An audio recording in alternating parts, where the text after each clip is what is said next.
إن الحمد لله نحمده ونستعينه ونستغفره ونعوذ بالله من شرور أنفسنا ومن سيئات أعمالنا من يهده الله فلا مضل له ومن يضلل فلا هادي له وأشهد أن لا إله إلا الله وحده لا شريك له وأشهد أن محمدا عبده ورسوله أما بعد فاعوذ باللہ من الشیطان الرجیم بسم اللہ الرحمن الرحیم السلام علیکم ورحمۃ اللہ وبرکاتہ۔ میرے بھائیوں اور میری بہنوں، جیسے کہ ہم ایک لفظ عموماً سنتے آتے ہیں کہ کسی شخص کے پاس کسی چیز کا علم ہے، کسی کے پاس کسی چیز کا علم نہیں ہے، فلاں شخص عالم ہے، فلاں شخص جاہل ہے۔ ان تمام ٹرمینالوجیز کو ہم روز سنتے ہیں، لیکن اس چیز کے اوپر کبھی غور نہیں کرتے کہ علم آخر کہتے کس چیز کو ہیں اور علم حاصل کرنا کتنا ضروری ہے۔ کیا ہمیں دین کا علم حاصل کرنا چاہیے یا پھر جتنا علم ہمارے والدین ہمیں سکھا دیں بس اتنا ہی کافی ہے؟ میرے بھائیوں، اس بات کو سمجھنے کے لیے آپ یہ محسوس کریں، یہ تصور کریں کہ آپ ایک غار میں ہیں اور اس غار کے اندر سناٹا ہے اور تنہائی ہے اور اندھیرا ہے خوب، اور دور دور تک کہیں پر روشنی نہیں ہے، اور اچانک آپ روشنی حاصل کر لیتے ہیں، آگ جلا لیتے ہیں، موم بتی جلا لیتے ہیں، یا ٹارچ آپ کے ہاتھ چلتی ہے اور ٹارچ کو روشن کر لیتے ہیں، تو اب آپ راستہ دیکھنے کے قابل ہو گئے ہیں۔ پہلے آپ ایک اندھے مسافر کی طرح تھے، اب آپ صاحب مشال مسافر بن چکے ہیں، اور اب آپ کو معلوم ہے میں نے کہاں جانا ہے، کہاں پر کھائی ہے، کہاں پر دلدل ہے، کہاں میں نے پاؤں رکھنا ہے اور کہاں میں نے پاؤں نہیں رکھنا۔ جبکہ جب آپ اندھیرے میں تھے تو آپ کسی بھی چیز پر بلا سوچے سمجھے پاؤں رکھ دیتے تھے۔ تو یہ فرق ہے ایک صاحب علم اور ایک جاہل میں۔ جاہل اندھیرے میں ہی چلا جاتا ہے اور وہ روشنی کو اور مشال کو جلانے کی کوشش ہی نہیں کرتا، جبکہ صاحب علم ہمیشہ جب بھی کسی اندھیرے میں پھنستا ہے تو وہ علم کی روشنی کو جلانے کی کوشش کرتا ہے، جس سے وہ راستہ پاتا ہے۔ میرے بھائیوں، علم بڑا ضروری ہے۔ علم ایک ایسا زیور ہے جسے نہ چھینا جا سکتا ہے، نہ لوٹا جا سکتا ہے۔ علم کی جتنی قدر و قیمت اسلام نے سمجھی ہے، کسی دوسرے مذہب یا دین نے اس کو نہیں سمجھا۔ چلیں مثال کے طور پر آپ ہندوازم کی مثال لے لیں۔ ہندوازم کے اندر جو ان کے پنڈت ہوتے ہیں ان کو بڑا درجہ دیا جاتا ہے، ان کو بڑی وقت دی جاتی ہے، اور ان کی بات کو دلیل مانا جاتا ہے۔ اگر وہ کہہ دیں کہ یہ کام نہیں کرنا تو وہ کام نہیں کرتے۔ فار ایگزامپل، جو بڑے بڑے ان کے بھگوان ہوتے ہیں، جن کی مورتیاں انہوں نے مندروں کے اندر رکھی ہوتی ہیں، ان کو صرف پنڈت ہی چھو سکتا ہے، عام بندہ اس کو نہیں چھو سکتا۔ جبکہ دین محمدی کے اندر آپ ہر بندے سے سوال کر سکتے ہیں۔ کیوں؟ کیونکہ یہاں پر قرآن اور حدیث دلیل ہے، نہ کہ کسی بزرگ کسی بابے کا قول۔ اگر وہ قرآن اور حدیث سے ٹکرا جاتا ہے ہم اسے رد کر دیتے ہیں۔ باقی تمام مذاہب کے اندر، چاہے وہ جودائزم ہو، چاہے وہ کرسچینٹی ہو، چاہے وہ ہندوازم ہو، چاہے وہ جینازم ہو، تمام مذاہب کے اندر شخصیات دلیل ہوتی ہیں، جبکہ ہمارے ہاں صرف قرآن اور سرکار کی سنت دلیل ہوتی ہے۔ کیوں؟ کیونکہ ہمارے ہاں علم کو فوقیت دی جاتی ہے، نہ کہ شخصیات کو۔ خیر، اسلام میں سوال پوچھنا اور دلیل مانگنے کو اپریشیٹ کیا جاتا ہے، جبکہ باقی تمام ادیان کے اندر اس کو منع کیا جاتا ہے، اس سے روکا جاتا ہے سوال پوچھنے سے۔ جیسے قرآن مجید فرقان حمید میں آتا ہے فَاسْأَلُوا أَهْلَ الذِّكْرِ إِن كُنتُمْ لَا تَعْلَمُونَ، کہ اگر تم نہیں جانتے تو ان سے پوچھو جو جانتے ہیں۔ علم حاصل کرو، ان سے پوچھو، سوال کرو، سوال کرنے کی اجازت دی جاتی ہے۔ اب یہ بھی ہمارے ہاں ایک المیہ سمجھ لیجئے کہ قرآن کی جو آیت ہمیں سوال پوچھنے کی ترغیب کرتی ہے اور حکم دیتی ہے، اس آیت کو تقلید کے باب میں رکھا جاتا ہے اور اس کو تقلید کے لیے دلیل سمجھا جاتا ہے، جو کہ علم کے منافی ہے۔ یعنی اگر علم حاصل نہیں کر سکتے تو آپ تقلید کر لیں، اتنا منافی عمل ہے اور اتنا یہ برا عمل ہے، اور اس کو قرآن سے ثابت کرنے کے لیے اس آیت کا سہارا لیا جاتا ہے، جو کہ خود دلیل ہے علم حاصل کرنے کی، اس کو تقلید کے باب میں رکھ دیا جاتا ہے۔ خیر، اگر ہم اس آیت کو بغور پڑھیں اور اس کا بغور مطالعہ کریں تو ہمیں معلوم ہوتا ہے کہ اسلام ہمیں سوال کرنے اور علم محدود کو بڑھانے کی تاکید کرتا ہے، تلقین کرتا ہے۔ میرے بھائیوں، علم کے اس دقیق موضوع کو جن شستہ اور خوبصورت الفاظ میں امام ابن قیم الجوزیہ رحمۃ اللہ علیہ نے اپنی کتاب اعلام الموقعین میں لکھا ہے شاید ہی کسی مصنف نے ایسی خوبصورت کتاب تحریر کی ہو۔ وہ لکھتے ہیں کہ سب سے زیادہ رغبت والی اور لالچ والی اور لپک کر پکڑنے والی شے وہ ہے جس سے دین اور دنیا دونوں سنور جائیں، جو نجات اور سعادت کی دلیل بن جائے۔ ایسی چیزیں صرف دو ہیں، نفع دینے والا علم اور صلاحیت والا عمل۔ یعنی امام ابن قیم الجوزیہ رحمۃ اللہ علیہ فرماتے ہیں کہ اگر کوئی چیز ایسی ہے جس کو بھاگ کر پکڑنا چاہیے، اگر کوئی ایسی چیز ہے جس کو لپک کر پکڑنا چاہیے اور چھوڑنا نہیں ہے اس کو، وہ کیا ہے؟ وہ علم ہے، علم حاصل کرنا ہے۔ جبکہ ہمارے لوگ اس کے اپوزٹ اور کانٹرری چلتے نظر آتے ہیں، اور وہ علم سے ایسے دور ہیں کہ ان سے علم کی بات کرنا ایسے ہے جیسے ہم نے ان کو کوئی گالی دے دی ہے۔ وہ ناراض ہو جاتے ہیں، وہ اپنی من مرضی کی باتیں آپ کے اوپر تھوپنے لگتے ہیں۔ اور علم کی اسی اہمیت کی وجہ سے سرکار دو عالم صلی اللہ علیہ وسلم اپنی ہر نماز کے بعد ایک دعا مانگا کرتے تھے کہ اللہم انی اسالک علما نافعا و عملا متقبلا و رزقا طیبا، کہ اے میرے اللہ میں تجھ سے نفع دینے والا علم مانگتا ہوں، علم کا سوال کرتا ہوں، میں ایسے عمل کا سوال کرتا ہوں جو قبول ہو، ٹھیک ہے، اور میں پاک اور حلال رزق کا مطالبہ کرتا ہوں یا سوال کرتا ہوں میرے مالک۔ تو پہلی چیز کیا ہے؟ نفع دینے والا علم، یعنی قرآن اور حدیث کا علم، یعنی وہ علم جس سے دوسروں کا فائدہ ہو، جو دوسروں کے لیے بھی نجات کا ذریعہ بنے، خالی میرے لیے نجات کا ذریعہ نہ بنے۔ سبحان اللہ۔ تو ہمیں اب یہ سمجھنا چاہیے کہ علم کہتے کس کو ہیں۔ میرے بھائیوں، علم کے لفظی معنی ہیں جاننے کے، یعنی کسی شے کے بارے میں کوئی بنیادی یا دقیق قسم کا علم حاصل کرنا، یا اس کے بارے میں نالج رکھنا، یا اس کے بارے میں سمجھنا کہ یہ کیوں بنی، کیسے بنی، کب بنی، اس کا کام کیا ہے، یہ کہاں استعمال ہوتی ہے، یہ سارا اس کا علم ہے، ٹھیک ہے۔ اس کے بارے میں جاننا، اس کے بارے میں معلومات کو اکٹھا کرنا علم حاصل کرنا کہلاتا ہے۔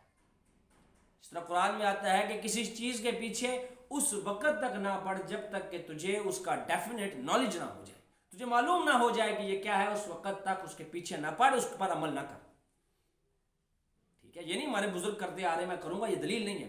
جب تک تمہیں اس کے وجوب کی دلیل نہ مل جائے سرکار دو عالم صلی اللہ علیہ وسلم کی زندگی سے، یا اس کے کرنے کے اندر کوئی عیب نظر نہ آئے، اس وقت تک اس چیز کو مت کریں۔ خیر، قرآن مجید فرقان حمید میں سورہ مجادلہ میں آتا ہے کہ جو تم میں ایماندار ہیں اور جن کو علم ملا، اللہ ان کے درجے بلند کرے گا اور اللہ تمہارے کاموں سے خوب واقف ہے۔ میرے بھائیوں، اللہ سبحانہ وتعالیٰ فرما رہا ہے کہ تم میں ایماندار ہیں وہ لوگ جو علم والے ہیں، کیونکہ ان کو پتہ ہے کہ ایمان کیا ہے، ایماندار ہوتے کیسے ہیں، وہ کون سے اسلوب ہیں جن کو اپنانے سے انسان سچا ہوتا ہے، جن سے انسان کذاب ہو جاتا ہے، وہ کون سے اسلوب ہیں جن کو کرنے سے انسان بے ایمان ہوتا ہے، اور وہ کون سے اسلوب ہیں جن کو کرنے سے انسان ایماندار ہوتا ہے۔ وہ صرف وہ شخص جانتا ہے جو صاحب علم ہے۔ جو صاحب علم ہی نہ ہو، اسے کیا پتا کہ ایمانداری کیا ہے، سچائی کیا ہے، جھوٹ کیا ہے، افتراء کیا ہے، سنت کیا ہے، بدعت کیا ہے، توحید کیا ہے، شرک کیا ہے، اس کو کیا معلوم؟ اور جس کو معلوم ہے، اللہ کہتا ہے ہم نے ان کے درجے بلند فرما دیے۔ سبحان اللہ، یہ شان ہے صاحب علم کی، اور ہمارے ہاں صاحب علم کی کوئی قدر ہی نہیں ہے۔ تو میرے بھائیوں، اس سے ہمیں یہ بات بھی سمجھ آئی کہ ہمارے بنیادی تمام عقائد احکام الہی کے تابع ہوں گے۔ بنیادی تمام عقائد وحی الہی پر منحصر کریں گے۔ وحی الہی کے دو قسمیں ہیں، ایک وحی مطلوع ہے اور ایک وحی غیر مطلوع کہلاتی ہے۔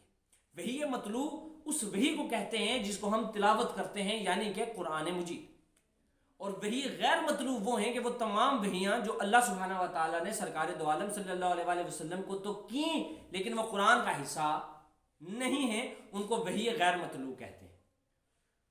تو جتنے بنیادی عقائد ہیں وہ وحی مطلوع میں ہوں گے، اور جتنے بھی باقی ماندہ عقائد اور احکامات ہوں گے وہ تمام وحی مطلوع اور غیر مطلوع کے امتزاج کے اندر چھپے ہوئے ہیں، اور ان کو ڈھونڈنا ہے، ان پر عمل کرنا ہے۔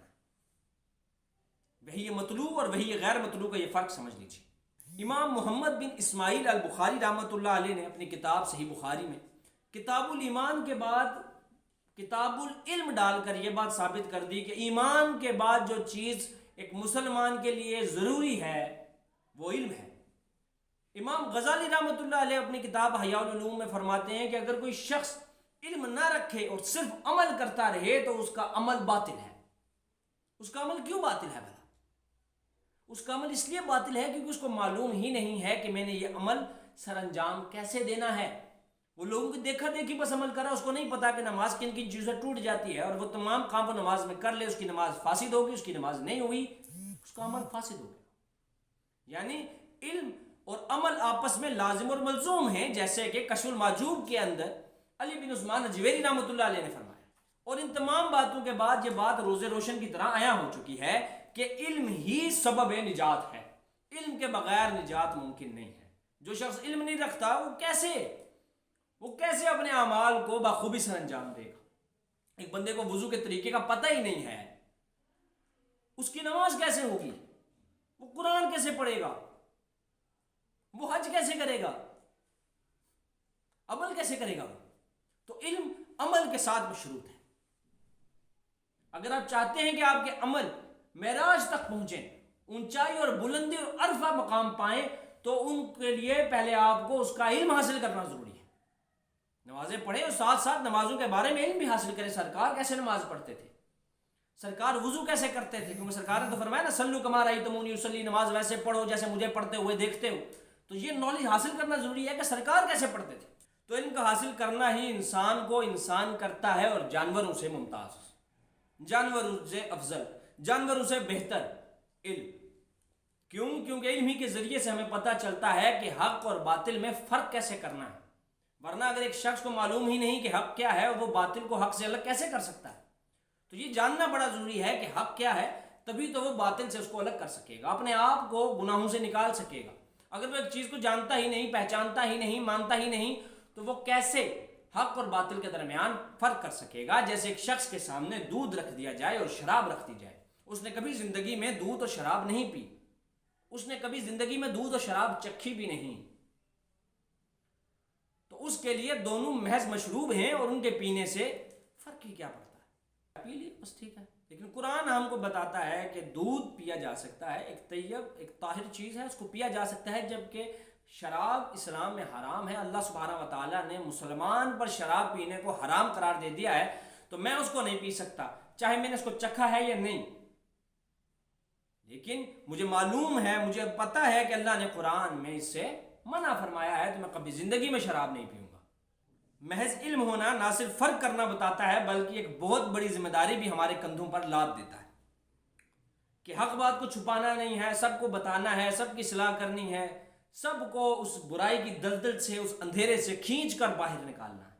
کیوں؟ کیونکہ اب یہ ہماری ذمہ داری ہے، کیونکہ ہم جانتے ہیں کہ اللہ سبحانہ و تعالیٰ نے مسلمان کے لیے کیا حکم دے رکھا ہے۔ یہ ہمارا کام ہے، یہ ہماری ذمہ داری ہے، ورنہ ایک بہت بڑی وعید ہمارے لیے ہماری منتظر رہے گی اگر ہم جانتے بوجھتے ہوئے، علم رکھتے ہوئے لوگوں کو غلط کام کرنے سے نہیں روکیں گے۔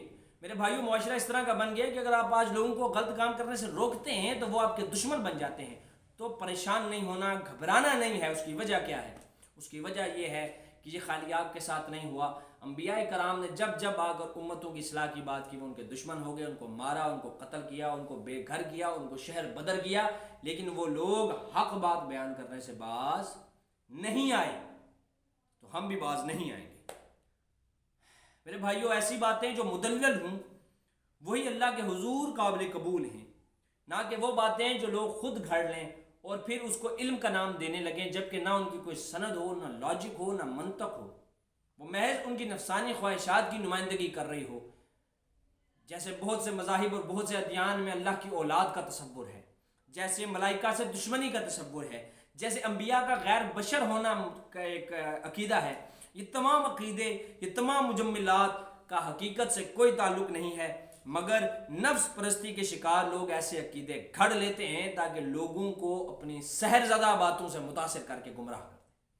قرآن مجید فرقان حمید میں آتا ہے، بے شک بہت سے لوگ اپنے خیالات پر بلا کسی علم کے لوگوں کو گمراہ کرتے ہیں۔ اگر کوئی بھلائی، سعادت یا نجات چاہتا ہے تو وہ صاحب علم ہی ہوگا، کیونکہ بلا سند اور بلا دلیل بات کی نہ تو حجت ہے اور نہ ہی کوئی وقت۔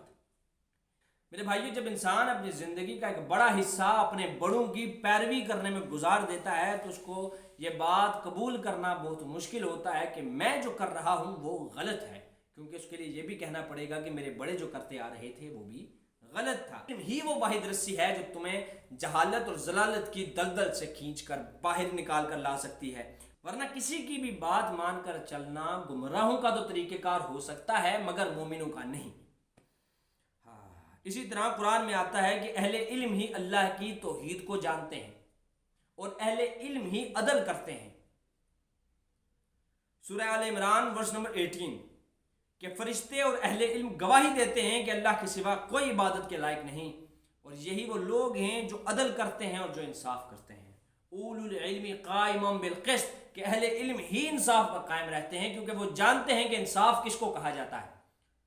وہ جانتے ہیں کہ جب کسی شخص نے چوری کی تو اس کو کیا سزا دینی ہے، وہی عدل کر سکتا ہے، کیونکہ وہ قرآن سمجھتا ہے، وہ حدیث سمجھتا ہے۔ وہی عدل کر سکتا ہے کہ کون سا بندہ بدعت کر رہا ہے اور کون سا بندہ شرک کر رہا ہے، وہ فیصلہ کر سکتا ہے، وہ عدل کر سکتا ہے، کیونکہ وہ علم رکھتا ہے، وہ صاحب علم ہے۔ اور وہی شخص توحید کو مان سکتا ہے اور اللہ کی صفات کو سمجھ سکتا ہے اور اللہ پر اپنے عقیدے کو مضبوط رکھ سکتا ہے، جو اللہ کوئی توحید کو جانتا ہے کہ اللہ نے قرآن کے اندر اس کی توحید کو کیسے بیان کیا ہے۔ اگر ایک شخص ان دونوں چیزوں سے نابلد ہو تو وہ کیسے سمجھ سکتا ہے؟ ابھی کچھ دنوں پہلے میرے ایک دوست نے مجھے ایک پوسٹ سینڈ کی اور کہا کہ یہ پوسٹ دیکھ کر مجھے آپ کی یاد آ گئی۔ وہ پوسٹ کیا تھی کہ پوسٹ میں لکھا تھا کہ اگر آپ نے 4 کتابیں زیادہ پڑھ لی ہیں تو جو آپ نے سیکھا اسے اپنے تک رکھیں، دوسروں کا جینا حرام نہ کریں۔ کیوں نہ کریں؟